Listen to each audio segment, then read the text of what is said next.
ভারত দখল করবো ইনশাআল্লাহ। আমরা বলি কুভেন্দু তুমি মুসলমান হয়ে যাও।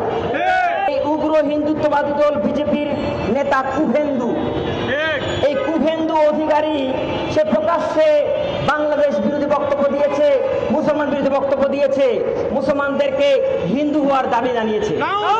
আমরা বলি কুভেন্দু তুমি মুসলমান হয়ে যাও। আমরা বলি বাংলাদেশে তোমরা কোনো অনুপ্রবেশকে ঢুকাতে পারবে না, তবে হ্যাঁ বাংলাদেশের লোক ভারত দখল করে নিবে।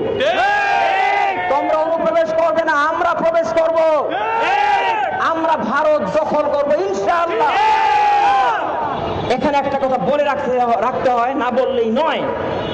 কাফের মুশরিকরা যতই বাড়াবাড়ি করুক, আপনারা জানেন কিনা জানেন না, পৃথিবীর 500 কোটি লোক হচ্ছে মুসলমান। 500 কোটি মানুষ মুসলমান। ভারতের মোট জনসংখ্যা কত জানেন? মাত্র 66 কোটি। এর মধ্যে 40 কোটি মানুষ মুসলমান, এবং এই পশ্চিমবঙ্গে 9 কোটি মানুষ মুসলমান। মুসলমানদেরকে শহীদ করে জমানো যাবে না। মুসলমান আল্লাহ ছাড়া কাউকে ভয় পায় না।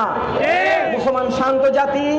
একবার ফুঁসে উঠলে এই কুভেন্দু, এই মোদি, এদের সরকার এটাকে উৎখাত করবেই, সমস্ত মুশরিকগুলোকে নিশ্চিহ্ন করে ফেলবে ইনশাআল্লাহ।